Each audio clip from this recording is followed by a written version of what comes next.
Assalamualaikum warahmatullahi wabarakatuh. Alhamdulillah pada kesempatan kali ini kita bisa melanjutkan perkuliahan kita untuk mata kuliah fikih muamalah yang saat ini kita mengambil pokok bahasan akad mudharabah. Karena keterbatasan waktu untuk perkuliahan mata kuliah fikih muamalah akan saya cukupkan sampai materi ini saja yang saya sampaikan secara daring. Adapun yang lain nanti saya tegaskan mahasiswa untuk belajar secara mandiri. Baik, kita mulai dengan baca basmalah bersama-sama. Bismillahirrahmanirrahim. Mudharabah itu dari kata dharaba yudharibu mudharabatan. Ya. Kalau fiil sulasi mujaradnya ya itu dari kata dharaba yadribu, artinya bisa memukul, bisa memasang ya. Tapi kalau dharaba yudharibu mudharabatan, ini makna istilahnya adalah sebuah kerjasama di mana salah satunya sebagai pemodal atau sebagai rabbul mal ya. Kemudian pihak yang lain sebagai pengelola modal atau disebut dengan mudharib. Jadi akad ini ya masing-masing pelakunya namanya rabbul mal sebagai pemilik modal dan mudharib sebagai pengelola modal. Ada istilah ya yang dikemukakan oleh sebagian ulama ya. Ini adalah nukilan dari pendapatnya Imam An-Nawawi dalam Majmu' ya. Beliau mendefinisikan seperti ini. Ya. Al-mudharabatu hiya ayyadfa'a al-maliku ilal 'amili malan liyattajiru fihi wa yakunu ar-ribahu mushtarikan bainahuma fi hasbi ma syurita ya. Wa ammal khasaratu fahiya ala rabbil mali wahdahu wa la yatahammalu al-'amilu al-mudharibu minal khusrani syai'an. Ya, di syai'an gitu ya. Wa innama yahsuru 'amaluhu wa juhduhu ya. Artinya seperti ya. Jadi mudharabah itu adalah ya, penyerahan harta yang dilakukan oleh seorang pemilik modal atau rabbul mal tadi ya kepada mudharib atau pelaku usaha agar dikelola atau agar dibisniskan ya untuk mendapatkan keuntungan yang mana keuntungan itu dibagi bersama sesuai kesepakatan. Nah, dalam akad ini ya, dalam mudharabah ini kerugian dalam bisnis itu ya yang menjadi penanggungnya adalah pemilik modal atau rabbul mal. Karena dia sudah memasrahkan kepada kepercayaannya yaitu si mudharib. Jadi pihak yang menjalankan atau yang berprofesi sebagai pengelola harta itu tidak turut menanggung rugi. Cuman karena rugi tadi dia tidak mendapatkan imbalan atas kegiatan usaha yang dilakukan. Ya, ini namanya akad mudharabah. Ya. Dari definisi ini ada beberapa hal yang bisa kita pahami. Yang pertama adalah pemilik modal atau si pemodal menyerahkan hartanya kepada amil. Kemudian ada bidang usaha yang disepakati. Usahanya apa? Kalau perdagangan ya perdagangan, kalau industri ya harus jelas ya usahanya apa. Kemudian kerugian terjadi pada perjalanan usaha ditanggung oleh pemilik modal. Sementara pengelola hanya menanggung kerugian berupa jerih payah. Dia tidak mendapatkan upah.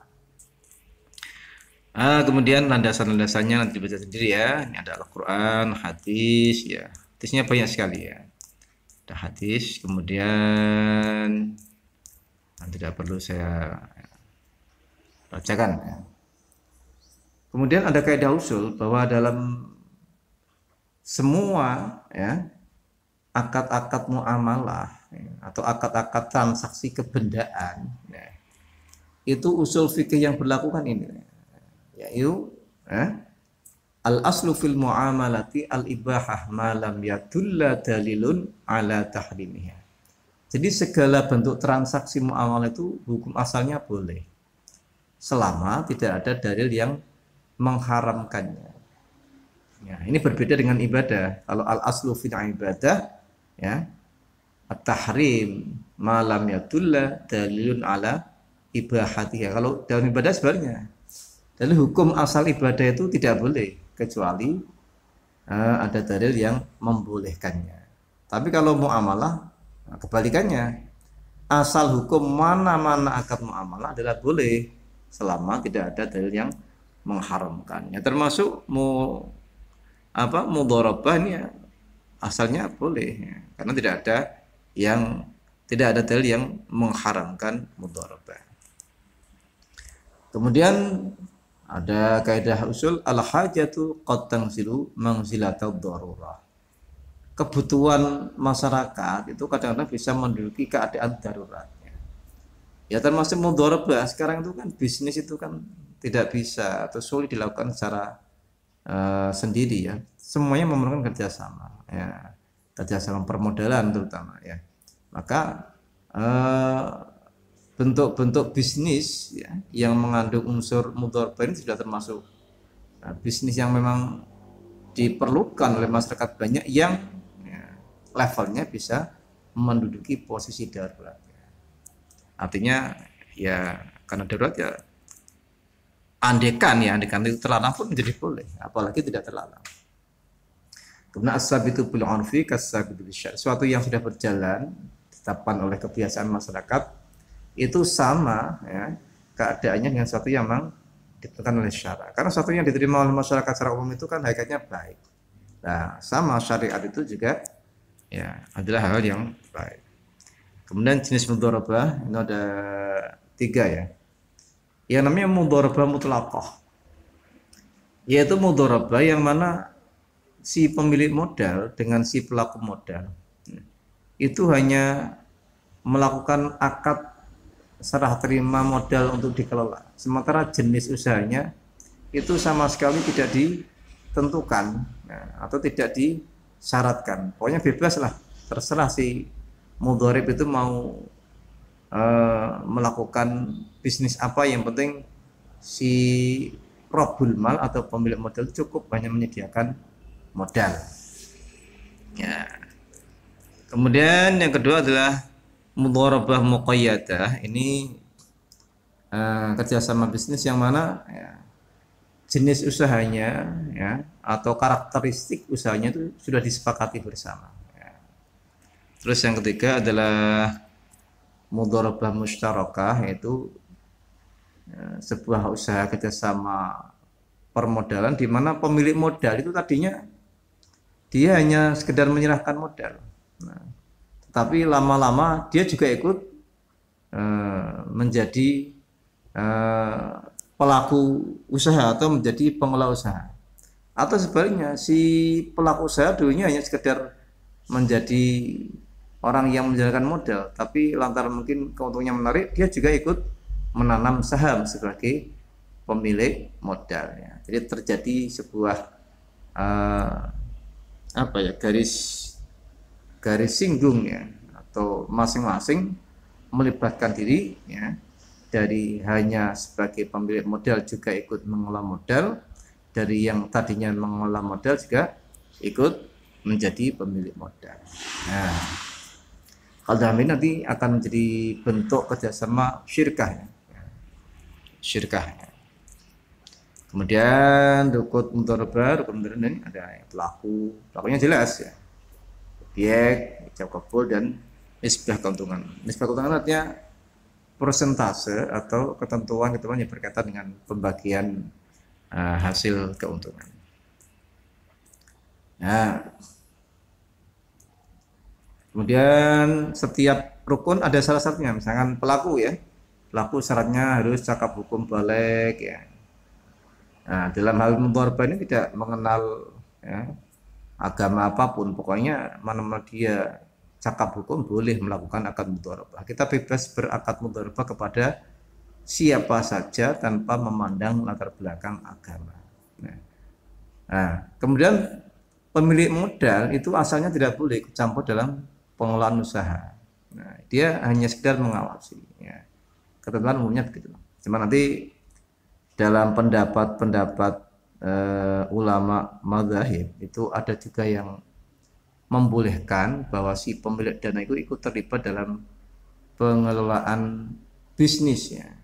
Tapi dengan syarat intervensi si pengelola dana ini harus dibatasi atau ditentukan mana-mana yang dia boleh intervensi, mana-mana yang tidak boleh intervensi. Kalau pendapat Imam Ibnu Hambal atau pendapat madhab Hambali itu boleh, asalkan intervensinya tetap disepakati oleh kedua belah pihak. Tapi kalau jumhur ulama yang lain tidak boleh. Dia kan sudah mewakilkan kepada pengelola, ya sudah, urusan pengelola. Nah, kemudian gimana nih? Soalnya kok nggak bisa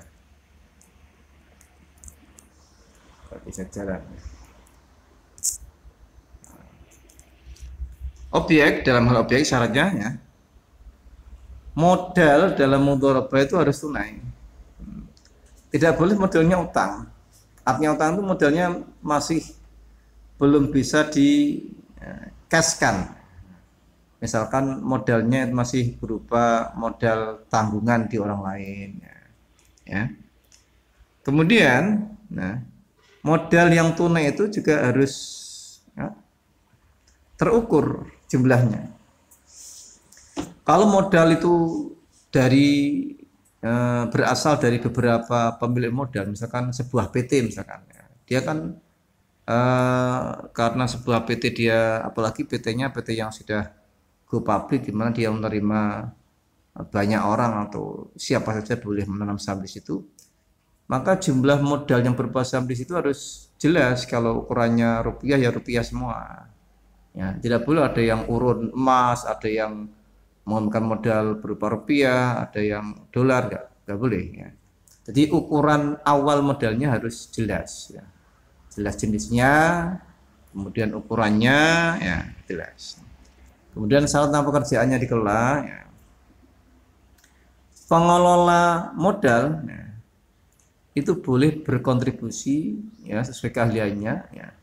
Bisa dalam hal penjual atau manajemennya atau yang lain-lain. Ya. Jadi cara mengelola modelnya itu beragam. Ya.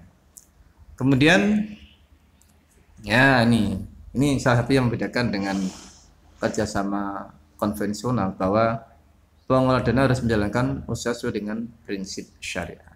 Ya, tidak boleh dia menjalankan dengan bentuk usaha yang bertentangan dengan prinsip syariah. Nah, ijab kabul ya, ijab kabul sebagaimana akad-akad yang lain ya, itu bisa dilakukan dengan face to face, bisa dilakukan dengan tertulis ya. Ya kalau sekarang sudah menggunakan berbagai macam media sosial, boleh menggunakan media sosial boleh, ya. Asalkan terjamin ya terjamin kepastian dalam akad tersebut ya, dan terjamin terhindar dari gharar atau dari penipuan. Makanya kalau memang dilakukan dengan menggunakan media ya harus betul-betul media yang terpercaya. Nah, sekarang kan kita membeli saham sebagai pemodal, kita kan tidak harus datang ke PT tertentu, kita cukup dengan membeli lewat ya bursa saham atau melalui broker, nah, sudah bisa. Itu juga sudah sah, asalkan memang sudah terjamin ya, keyakinan antara dua belah pihak yang bertransaksi. Kemudian dalam hal keuntungan ini sudah dijelaskan ya. Keuntungan atau persentase bagi hasil dalam akad mudharabah itu intinya harus ditentukan dulu, tidak boleh belakangan. Terus pokoknya kok kena untung gampang dibagi ya, itu nggak bisa, harus dijelaskan sejak awal. Ya. Lah dalam hal menentukan keuntungan ini, pemilik dana tidak boleh meminta pembagian keuntungan dengan menyatakan nilai nominal tertentu. Wes pokoknya aku kok naik untung sepenting 1 juta, nggak boleh. Karena apa? Karena namanya usaha itu kan fluktuatif, bisa rugi, bisa beruntung, bisa untung besar, bisa untung sedikit. Kalau dia mematok, ya, pokoknya saya harus mendapatkan keuntungan sekian rupiah, ya. Maka itu nanti bisa menimbulkan riba, ya. Tapi yang benar, keuntungan yang akan didapatkan oleh si pemilik modal atau si robul mal cukup dengan menyebutkan persentase atau porsi keuntungan, tidak boleh menetapkan nominal keuntungan. Syarat-syarat mudharabah, nah ini sudah jelas ya. Jadi tadi dalam definisi sebetulnya mudharabah itu kan sifatnya mutlaqah. Ada keleluasaan, kebebasan bagi pengelola modal dalam menjalankan modalnya. Cuma ini ada beberapa pendapat yang membolehkan ya pemilik modal intervensi. Ya, cuma nanti harus intervensinya disepakati dalam hal apa ya. Berakhirnya mudharabah, ya, jelas ini ya. Jadi mudharabah itu berakhir ketika ya memang tujuannya sudah selesai atau transaksi sudah selesai. Misal Anda menanam saham ya, di sebuah PT ya, selama misalkan 2 tahun, begitu 2 tahun sahamnya dikembalikan ya sudah selesai. Kalau mau dilanjutkan ya harus ada transaksi baru. Nah, kemudian yang C ini salah satu pihak ya meninggal dunia. Ya. Ini dalam mazhabnya jumhur ketika orang yang misalkan pemilik saham meninggal ya, itu ya transaksinya berakhir. Nah, artinya sudah ya, saham itu dianggap sudah stagnan. Jadi ahli warisnya ya dihubungi untuk mengambil saham itu ya, kemudian termasuk benefit atau keuntungan yang berupa dividen ya, ya sudah ya. Jadi andaikan ahli waris itu melanjutkan harus ada transaksi baru ya, karena ya dengan meninggalnya salah satu pihak yang bertransaksi maka ya berakhir ya, kerjasama dalam mudharabah ini. Resiko mudharabah ini satu namanya side streaming, yaitu nasabah menggunakan dana bukan seperti yang disebutkan dalam kontraknya. Misalkan dia ternyata menyimpangkan jenis bisnis sebagaimana transaksi yang dulu pernah disepakati.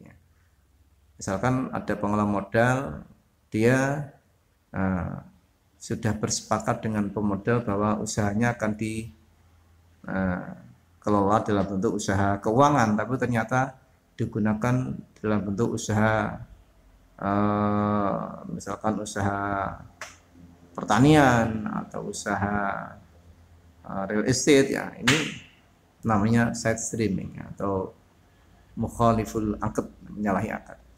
Kalau seperti ini, kalau andaikan terjadi kerugian, terjadi loss, maka yang bertanggung jawab adalah pengelola modal. Karena apa? Dia tidak menjalankan bisnis sesuai yang disepakati. Lalai dan kesalahan disengaja, terus penyembunyian keuntungan. Nah ini memang mudharabah ini nih ya. Jadi memang betul-betul mendasarkan pada kejujuran masing-masing pihak ya. Si pengelola modal, andaikan dia ternyata tidak jujur kepada pemilik modal ya, kasihan pemilik modal, ternyata untungnya besar tapi dia ngakunya hanya untung misalkan 5%, padahal untungnya lebih dari 20% ya. Makanya harus ada sistem pengawasan. Jadi betul tadi dalam slide yang sudah kita lihat bahwa intervensi pemilik modal itu boleh dalam bentuk pengawasan supaya apa? Supaya menghindari ya ini ya, menghindari khilah atau rekayasa pengelola modal dalam laporan atau transparansi rugi laba usaha. Ya, cukup sudah saya sampaikan semuanya ya. Untuk materi berikutnya saya percayakan Anda untuk belajar mandiri, dan setelah ini akan saya postingkan tugas untuk UAS, silahkan dikerjakan ya. Saya memberikan durasi waktu pengumpulan tugas sampai pada akhir Januari ya. Terima kasih, mari kita tutup dengan bacaan hamdalah. Alhamdulillahirabbil alamin. Assalamualaikum warahmatullahi wabarakatuh.